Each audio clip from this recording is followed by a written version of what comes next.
વસંત ઋતુમાં જેટલા સુંદર સ્વિટ્ઝરલેન્ડના પર્વત થઈ જાય છે તેટલું સુંદર કંઈ નથી હોતું.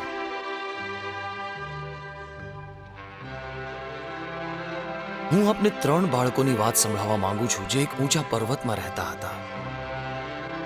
જાણો છો, ક્યારેક ક્યારેક આ પર્વતો તમને આશ્ચર્યચકિત કરી શકે છે. બર્ફીલી હવાઓ, બરફનો વરસાદ ક્યારે પણ આવજાવ કરે છે વગર કોઈ સંદેશાએ. પાછલી રાત્રે કૂતરાના 3 બચ્ચાઓ આ જ વંટોળમાં માર્યા ગયા અને અહીંયાથી આપણી વાત શરૂ થાય છે. લગભગ દરરોજ હાઇડી, પીટર અને હાન્સ ઉપર આવેલા ઘાસના મેદાનોમાં હાઇડી અને પીટરના દાદાજીને મળવા જતા, જે એક જાણીતા લાકડાના નકશીકાર હતા. અને તે જ સવારે દાદાજી પાસે દુઃખદ સમાચાર હતા પેલી કૂતરી અને તેના 3 બચ્ચાઓ વિશે. અમારે મોડું થઈ ગયું. શું? ટિંકર મરી ગઈ. શું મરી ગઈ? નિમોનિયા એક ખતરનાક રોગ છે. એ દુર્બળતાને લીધે એ સહન ન કરી શકી. અને તેના બચ્ચાઓ? એ બધા જ તોફાનમાં ફસાયા હતા અને ઠંડી અને વરસાદમાં એ બધા જ ધીરે ધીરે મરી ગયા. બધા જ સિવાય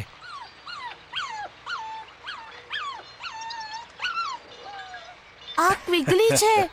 હા, મારો ક્વિગલી. ક્વિગલી, ક્વિગલી, કેમ છે તું? પણ મારા જ ગલુડિયા કેમ મરી ગયા? આપણે તો પીટર માટે ખુશ થવું હું જોઈએ. તેના માટે ખુશ છું. તું એક બહાદુર છોકરી છે હાઈડી. ક્વિગલી. હાન્સે બરાબર કહ્યું. એ ખરેખર દુઃખદાયક સમાચાર હતા. પરંતુ પીટરના ક્વિગલીનું જીવંત રહેવું જે ખુશીની વાત હતી, એ જોઈને એના મનમાં ઈર્ષા થવા લાગી. એના દિલમાં ઘૃણા જાગવા માંડી અને તે પીટર સામે ફાવે એમ બોલવા માંડ્યો અને એવા કામ કરવા લાગ્યો જે તુચ્છ હતા. શું ઈચ્છે છે તું? તું દાદાજી પાસે નકશીકામ શીખવા કેમ નથી રોકાતો? મારું મન નથી થયું. દાદાજી એક સારા શિક્ષક છે. તો શું થયું? એ તારા દાદા છે, મારા નથી. પણ એ તને પસંદ કરે છે. હા, એ તને પસંદ કરે છે હાન્સ. અમને તારા પપી વિશે દુઃખ છે, પણ મારું પણ તો મરી ગયું ને. તું ક્વિગલીની જોડે ક્યારે પણ રમી શકે છે. તું હવે બહુ બોલે છે. હા, તને શું થઈ ગયું છે? તે મારા ભાઈને કેમ માર્યો? તું તારા પિતાજીને કહી દેજે કે હું તારી સાથે નહીં આવું. કોઈ તને પહાડી પર ચલાવીને લઈ જાય તો કોઈ બીજાને શોધી લઈ જા. હાન્સ ઈચ્છે છે કે તેનું નાક તોડી નાખીએ. હું આવું કરવા માટે હજી બહુ નાનો છું. તારા હાથથી નહીં પીટર, મારા હાથેથી.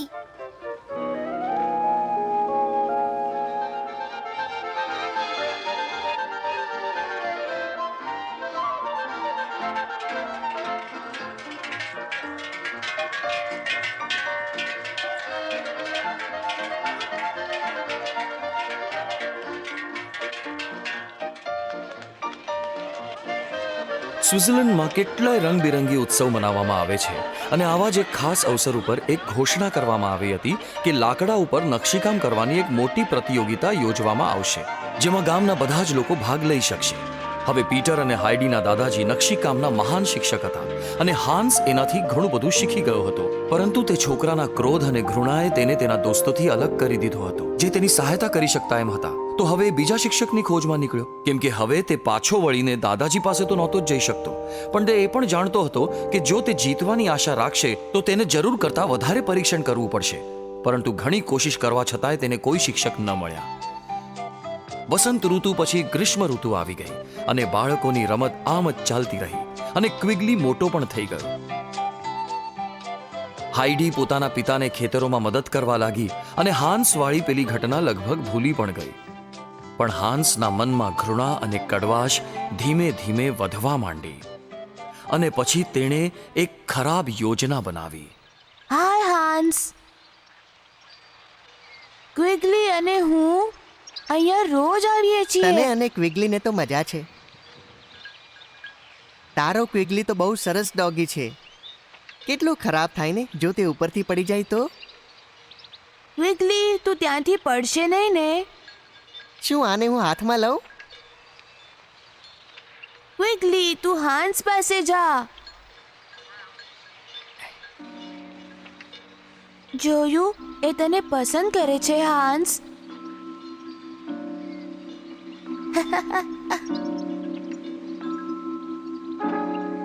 હાન્સ, શું કરે છે તું?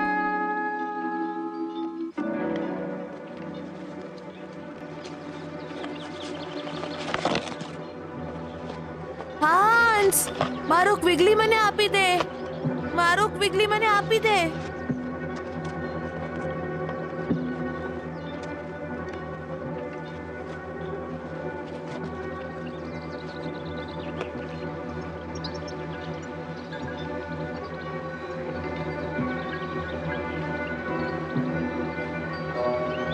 હાન્સ, તું શું કરે છે?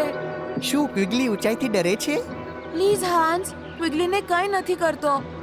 બિચારો ક્વિગલી ઊંચાઈથી એ ડરે છે. મારું ક્વિગલી પાછો આપ. મારું ક્વિગલી પાછો આપ. આહ!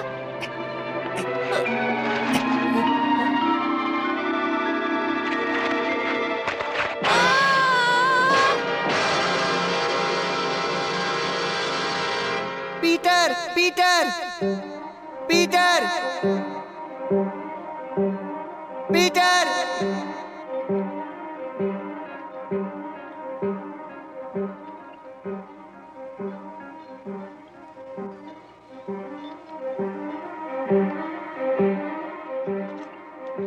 પીટર સાજો તો થઈ જશે.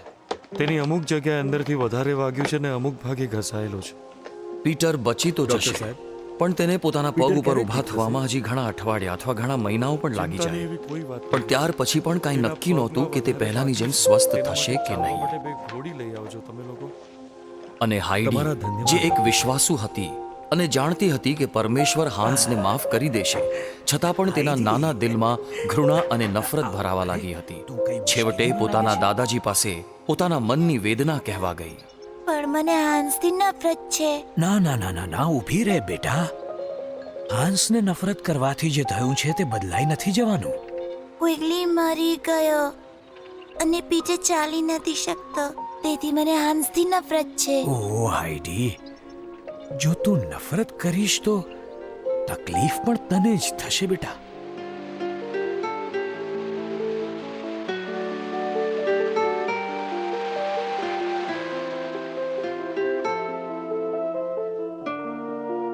અને બિચારો હાન્સ, એ પીટરને ધક્કો મારવા નહોતો માંગતો કે ક્વિગલીને મારવાય નહોતો માંગતો. બસ એ માત્ર ડરાવવા માંગતો હતો. પણ હવે હાન્સના દિલમાં અપરાધની ભાવના એટલી હદે વધી ગઈ હતી કે જે તેની ઉંમરના બાળકોમાં કોઈની પાસે નહીં હોય. તે સમયે દાદાજીએ હાઈડી સાથે વાત કરી, તેને ખરી રીતે સમજાવી કે આપણે વિશ્વાસુ હોવાને કારણે ઈશુ ઈચ્છે છે કે હાન્સને ક્ષમા કરી દે અને તેને પ્રેમ દર્શાવે અને તેના પર દયા કરે. મારામાં દયાની ભાવના છે, પણ હાન્સની નાક પર એક મુક્કો મારવા માંગુ છું. હાઈડી, આઈ એમ સોરી, પણ મારે એવું કરવું છે. હાઈડી, તે ઈશુને તારા દિલમાં ગ્રહણ કર્યા છે. મને યાદ છે, તું અહીંયા આ જ બેન્ચ પર મારા ખોળામાં બેઠી હતી. પછી તે મારી સામે જોયું અને એ સમયે તારી આંખોમાં એક આશ્ચર્ય ભાવ અને અપેક્ષા હતી. ને હવે આ સમસ્યાનું ઈસુની રીતે સમાધાન કરવાને બદલે તું એને તારા હાથમાં લેવા માંગે છે. મને ક્ષમા કરી તો. તમે મને કાંઈ બહુ વાંધો વાલા નહીં. છો. હવે તું તારા ઘરે જા, નહીં તો તારા ઘરના લોકો તારા વિશે ચિંતા કરશે.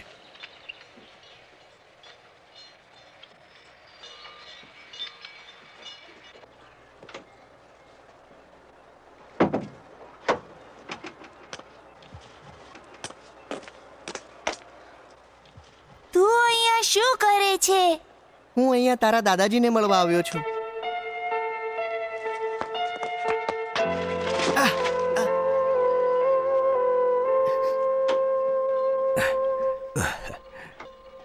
ઓ હાઈડી, હાન્સ,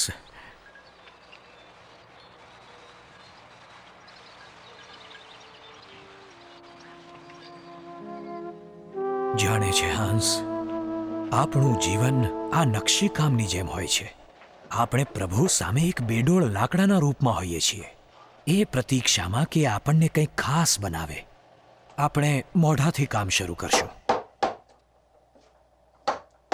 અને જ્યારે આપણે ઈસુને આપણા દિલમાં સ્વીકારી લઈએ ત્યારે તેનો પ્રેમ ઉભરાય છે આપણને ઓળખ આપે છે અને શીખવાડે છે. પ્રભુ એક સારા નકશીકાર છે. એ તને પણ નકશવા માંગે છે. એ આપણા અણિયાળા ભાગોને સપાટ કરવા માંગે છે. બસ તારે એમને એમ કરવાનો અવસર આપવો પડશે, કેમ કે પ્રભુનો પ્રેમ લાકડા પર નકશીકામ કરનાર શિલ્પ સમાન તને કોઈ સુંદર વસ્તુમાં બદલી નાખશે. પ્રભુને મારી સાથે આટલો પ્રેમ છે? એટલો બધો કે એમણે પોતાનો એકનો એક પુત્ર આપી દીધો, જેણે પોતાનું લોહી વહાવ્યું અને વધસ્તંભ પર મરી ગયો, જેથી આપણા પાપોને ક્ષમા કરી દેવામાં આવે. અને પછી તેઓ પાછા જીવિત થઈ ગયા, આપણને એક નવું જીવન દેવા.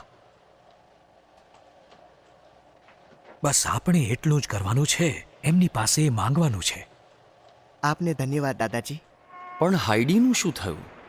એમાં એવું હતું કે એ જાણતી હતી કે ઈશુ ઈચ્છે છે કે તેના જીવનને પણ એક નવું રૂપ મળે, પણ સવાલ એ હતો કે શું એને એવું કરવા દેશે? બપોર પછી એણે તેના પિતા સાથે લાંબી વાતચીત કરી. જેણે દાદાજી વિશે કહ્યું અને પછી પીટર અને ક્વિગલીની સાથે જે કર્યું. તારી લીધે એને વાગ્યું? હા, મને એવું લાગ્યું હતું. હવે તને સારું લાગે છે? નહીં. એટલે જ ઈસુએ કહ્યું છે કે તમારા દુશ્મન સાથે પણ પ્રેમ કરો, કારણ કે તેમની સાથે નફરત કરીને સ્થિતિ સુધરતી નથી. નફરતના કારણે સ્થિતિ અજીબ બગડે છે. આ એક લાંબુ યુદ્ધ હતું જે તેના મનમાં ચાલી રહ્યું હતું. તેના મનનો એક ભાગ નફરતથી ભરેલો હતો અને બીજો ભાગ એવું ઈચ્છી રહ્યો હતો જે ઈશુ ઈચ્છી રહ્યા હતા. બરાબર. મેં તને શું કહ્યું યાદ છે ને? આરામથી.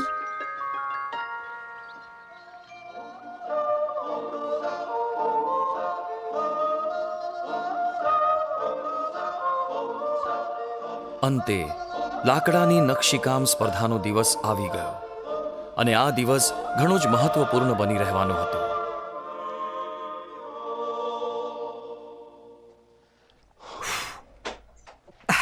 હંસ, ઓહો, તને ફરીવાર જોઈને આનંદ થયો. ઓહ, હંસ, આ તો ખૂબ જ સુંદર છે. તમે જ તો મારા હાથમાં કૌશલ્ય આપ્યું. અને તારા હાથ પણ તો ખૂબ જ ગુણી છે.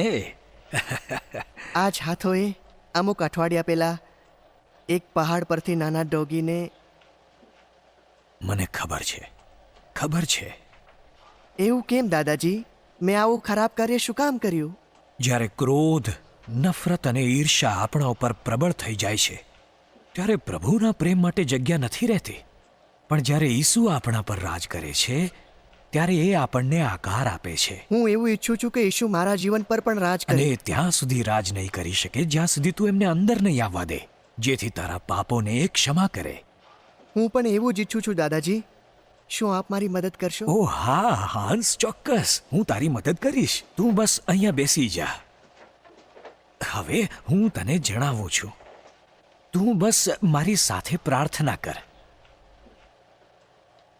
તમારો આભાર કે તમે તમારો પુત્ર ઈસુ અમને આપી દીધો. તમારો આભાર કે તમે તમારો પુત્ર ઈસુ અમને આપી એ દીધો. ક્રૂઝ પર મર્યા મારા પાપોને કારણે. એ ક્રૂઝ પર મર્યા મારા પાપોને કારણે. મેં જે પાપો કર્યા છે મને એ માટે ક્ષમા કરી દો. મેં જે પાપો કર્યા છે તેના માટે ક્ષમા કરી દો. કૃપા કરી મને ક્ષમા કરી કૃપા દો. કરીને ક્ષમા કરી દો. મારા દિલમાં આવીને મારા ઉદ્ધાર કરતા બનો મારા દિલમાં આવીને મારા ઉદ્ધાર કરતા બનો અને હંમેશા મારા જીવન પર રાજ કરો અને એને એક અદ્ભુત રૂપ આપો. અને હંમેશા મારા જીવન પર રાજ કરો અને જીવનને એક બીજું રૂપ આપો. ઈસુના નામમાં આમીન. ઈસુના નામમાં આમીન.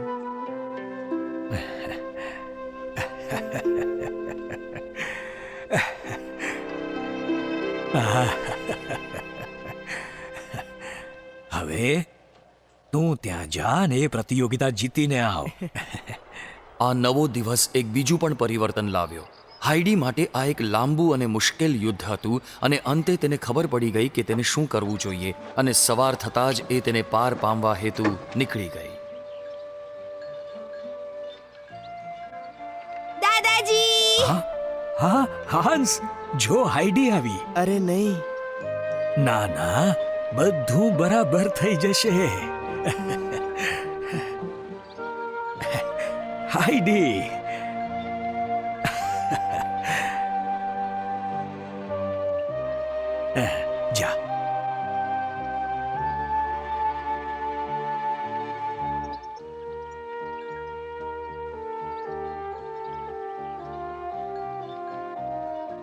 મને અફસોસ છે હાઈડી.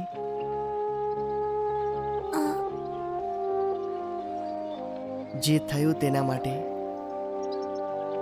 મને પણ અફસોસ છે. હા, બંને માટે એક મોટું પરિવર્તન હતું. હાઈડી શીખી ચૂકી હતી કે ઈશુની આજ્ઞા માનવામાં અને તેની આજ્ઞા પર ચાલવામાં જ ખુશી અને આઝાદી છે. અને હાન્સ, તેણે ન તો માત્ર ઈશુને પોતાના દિલમાં સ્વીકાર્યા હતા જેથી એ તેને ક્ષમા કરી દે, પરંતુ તેણે ખુશી અને આઝાદીને પણ અનુભવી જે ઈશુની આજ્ઞા માનીને મળી. હવે જલ્દી જાઓ બાળકો, તમારું ધ્યાન રાખજો.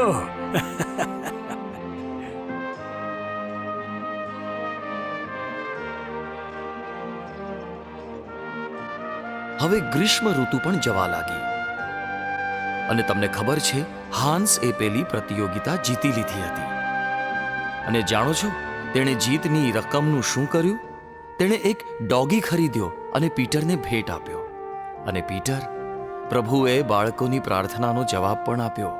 પીટર સંપૂર્ણ રીતે તંદુરસ્ત થઈ ગયો અને ત્રણેય બાળકો ફરી એકવાર સારા દોસ્ત બની ગયા. પરંતુ તેમનો સૌથી નજીકનો મિત્ર, જીગરી મિત્ર હતો ઈશુ. એકબીજા ઉપર પ્રેમ રાખો, દયા કરો, એકબીજાને ક્ષમા કરો, જે રીતે પ્રભુએ આપણને ક્ષમા કર્યા છે.